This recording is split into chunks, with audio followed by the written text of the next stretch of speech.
Nalalapit na ang taunang conference ng People Management Association of the Philippines o PMAP. Tampok dito ang ilang usaping nakasentro sa iba't ibang advokasya at teknolohiya. Para pag-usapan yan, kasama natin ang Vice President at Annual Conference Chairperson ng PMAP, Lily Quintans. Ma'am Lily, good morning. Good morning. Good morning. Welcome to the show. Okay, ma'am, para siguro sa kaalaman muna ng mga manonood natin, ano ba yung PMAP? Ano ho ba yung pinaka-activities o yung advokasya ng grupo?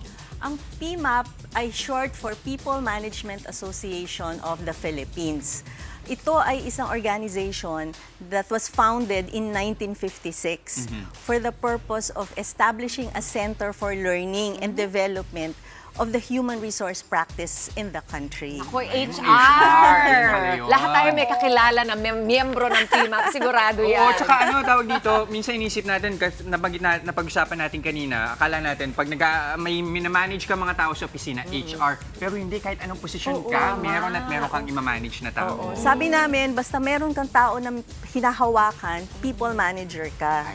So, pwede kahit sinong maging member. Magandang malaman, ma'am, na talagang every ina-update niyo yung kaalaman, parang meron kayo natututunan. Sige nga, ma'am, 1956, ano ba ang pagkakaiba ng mga ng management ngayon kumpara 20 years ago, yung mga millennial at saka yung mga Gen Z? Okay. Ang isa sa pinaka very evident na difference ng management nung araw at saka ngayon, nung araw medyo may pagka-dictatorial.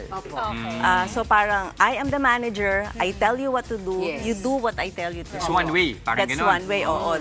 The only way is my way. Parang Highway gano'n. or the highway. Pero ngayon, mas participative na. Kasi ini-encourage natin ang participative leadership.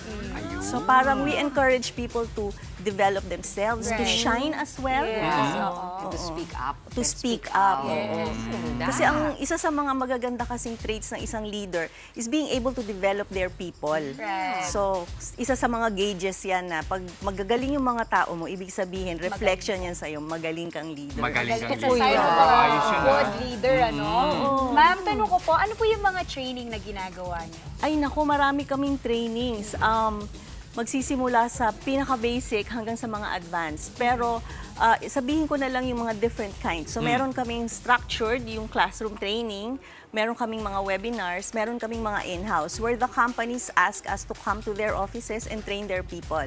So in-house yon. So may team building, may leadership, may hard skills, marami, name it, kayang gawin ng isang HR practitioner. Wow. At dapat talagang yun na nga, dagdagan ng dagdagan ang Dagdagan ng kaalaman. dagdagan. Kasi nagbabago yung field mismo, so kailangan yung strategy mo rin, nagbabago din dapat. Tama, para effective lagi. Tama. Ito yung valedictoria namin. Tatanong Yay! ano yung sabihin sa'yo ng rehumanize? Rehumanize. Rediscovering. Yeah, rediscovering Ganda. ng pagkatao mo. Wow! Diba? Yun ba ibig sabihin ng inyong theme, ma'am? Rehumanize? Partly. Oo. Kasi ngayon, usong-uso ng AI sa atin, di ba? Uy, naku, tama. Oh. AI, nako, kahit sino. Kanina nga sabi nung nandun sa likod, kahit estudyante, paggawa ng assignment, AI, no? And one of the basic fears that people have, especially employees, pag sinabing AI, nako, baka mawalan na kami ng trabaho, baka mapalitan na kami ng mga robotics, di ba? So, ang rehumanize is actually continuing to create a people-centric environment. So, literal pala din, di Oo. ba? Kasi sa likod ng technology, sa likod ng AI, are still people who make AI work.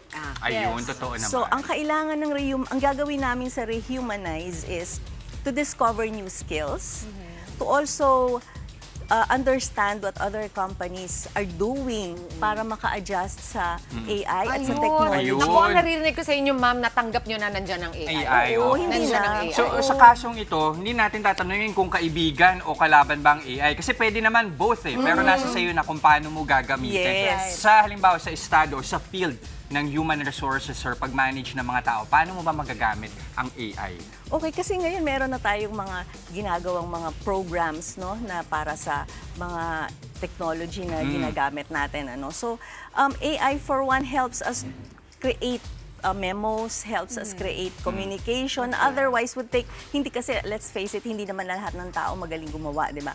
So, yung kung otherwise gagawin ng mahaba, minsan with the help of AI, nagagawa ng mas mabilis, tapos i-improve na lang para merong human touch. So may mga, Madali. it makes our jobs easier. Easier. Oo. So we can do more. And we can do it faster and do more. Tama.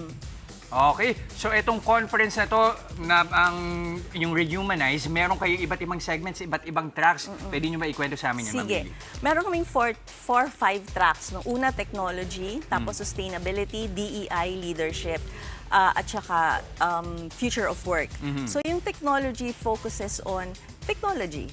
The things that will be able to help us do our job now and in the future. Kasi yung technology evolves. It's an ever-changing phenomenon. So kailangan lagi tayong adept sa mga skills at saka we develop new skills. Sustainability is being responsible for the environment and for the planet.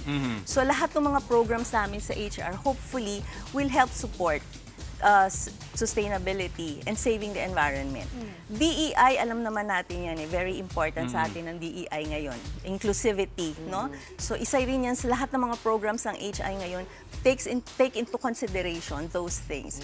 And yung leadership, paano ka ba magiging leader sa ganitong klase ng environment na maraming changes, maraming challenges, Parang pwede, kahit kabila. sino yata pwedeng mag-benefit Totoo. eh. So, sino mga leaders, ma'am, ang physically nandun to speak to the, your attendees? Una sa lahat, mga CEOs ng mga companies, especially yung tinatawag naming exemplars. Sila yung mga winners na sila in their own rights and they're vying for the top award or ng Employer of the Year for 2024. So yung mga CEOs nila will share with us kung ano yung mga experiences nila. Best practices, Best ma'am. practices. Naku, So maganda. that will contribute to the theme of the conference.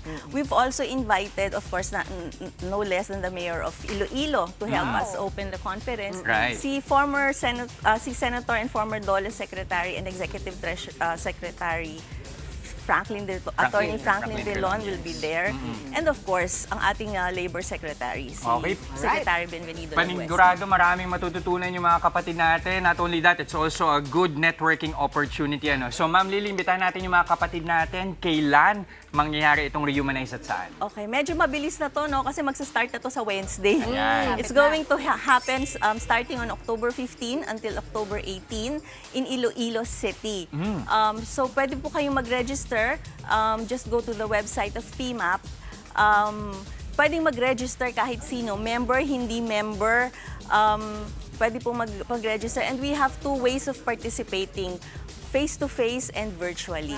Very good. Perfect, So, oo. pwede kayo makarating sa Iloilo. Oh, napakaganda. Good luck, ma'am. Thank you so much for coming over. Sana makapunta kayo. O kahit online, pwede. Pwede. Thank you again, mga kapatid. Rethink, reskill, and rehumanize. Ayan, sumali na po sa 61st Annual Conference ng PMAP, October 16 to 18 sa Iloilo Convention Center. Thank you so much, Marami ma'am. rin salamat. Thank you very much, ma'am. Thank you, Ma'am Lily. Mga kapatid, Jess De Los Santos po, huwag magpahuli sa mga umaaksyong balita at napapanahong issue sa bansa. Para sa mas malawak na balitaan, mag-subscribe at mag-follow sa social media pages ng News 5.